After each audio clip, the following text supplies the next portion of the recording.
JCI Kanpur industrial ने Ganga barrage के घाट पर पूजा अर्पण स्थल का निर्माण और कानपुर के एचडी ब्लॉगर्स के साथ मिलकर गंगा बैराज घाट पर मां गंगा के घाट की सफाई की, जिसमें संस्था के सदस्य और बच्चों ने भी भागीदारी की। सफाई अभियान में कानपुर की मेयर प्रमिला पांडे और मां गंगा प्रदूषण मुक्त अभियान समिति के राष्ट्रीय संयोजक गंगा सेवक रामजी त्रिपाठी भी मौजूद रहे।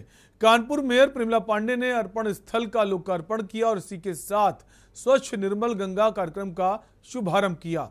मेयर प्रमिला पांडे ने संस्था की प्रशंसा करते हुए कहा कि इसके निर्माण के बाद लोग पूजन सामग्री घाट और गंगा में प्रवाहित न करके उसे अर्पण स्थल में ही विसर्जित करें। गंगा सेवक रामजी त्रिपाठी ने भी जेसीआई का आभार व्यक्त किया।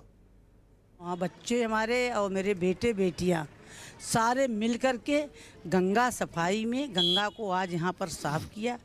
अब आप समझो एक पीतल की मूर्ति मिली है, लोग ऐसी ऐसी चीज़ें गंगा जी में फेंक रहे हैं जिसका कोई वो नहीं, वो भी मिल रहा है यहाँ। तो आज उन्होंने संकल्प लिया है, मैंने बच्चों से बोल दिया जब भी मेरी ज़रूरत पड़ेगी मैं उपलब्ध रहूँगी। आज बच्चे बड़े तन मन से एकदम लगे हुए हैं। मैं उन सारे अपने बच्चों को बहुत बहुत धन्यवाद देता हूँ। रामजी मिश्रा भी रामजी त्रिपाठी जी हैं जो कई सालों से गंगा पर ही उनका काम चल रहा है, गाय गंगा पर वो भी हैं।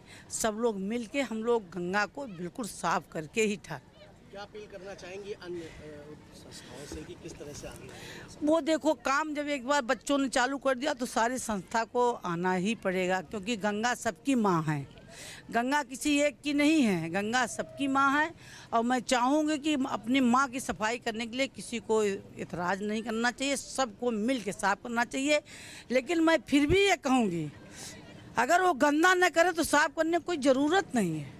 और यहाँ पर आज अर्पण स्थल का भी इनॉग्रेशन हुआ। हाँ, अर्पण स्थल का भी हम ही ने उसको किया। उसमें सारी जो लोग मूर्तियाँ फेंकेंगे वो लोग उसमें उसका विसर्जन करें। देखिए, मैंने 2003 में इसका शुरू किया था, माँ गंगा प्रदूषण मुक्त अभियान समित भारत।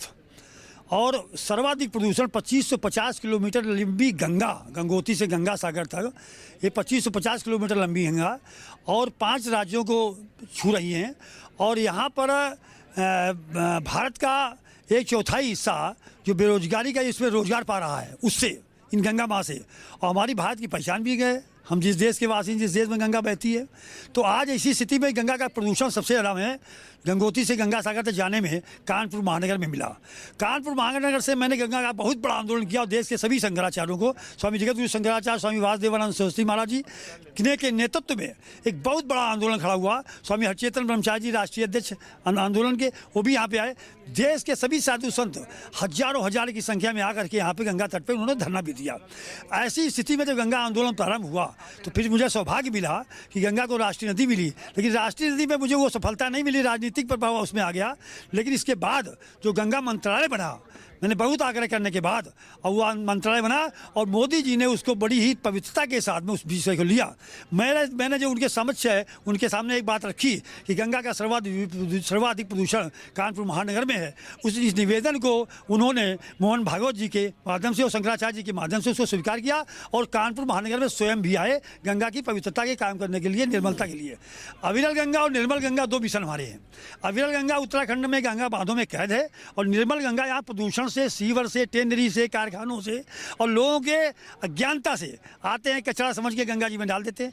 ऐसे विषय में जो आज सर्वाधिक प्रसन्नता का विषय है कि जेसीआई ने, ऐसे जेसीआई के लोगों ने, इन लड़कियों ने मेहनत ने जिस तरीके से आज ये पवित्रता के साथ में गंगा में पॉलीथीन निकाल करके इस कानपुर नहीं भारत को एक संदेश दिया है कि जैसे ऐसे वास्तव में संस्थाएं होनी चाहिए जो प्रैक्टिकल काम करें। तो जेसीआई ने बड़े प्रैक्टिकल रूप से हमारे गंगा आंदोलन को बड़े नज़दीक से छुआ और लड़कों ने आकर के, हमारे सभी साथियों ने आकर के, इनके साथ जितने सदस्य हैं आकर के इन्होंने गंगा से पॉलिथीन निकालने का एक संदेश दिया है। और भू विसर्जन के लिए इन्होंने एक अपनी तरफ से, जेसीआई की तरफ से इन्होंने भू विसर्जन न हो और गंगा में सीधे न डाला जाए तो उन्होंने एक बाकायदा उसका एक स्थान बना दिया है कि गंगा की मूर्ति जो निकले भी घर से निकलती है उनको गंगा में फेंक करके हमारे उस स्थान पर रख दिया जाए और उस स्थान पर एक विशेष पर रख दिया जाए, वहाँ पर रखा जाएगा। फिर इसके बाद वहाँ से भू विसर्जन कर देंगे।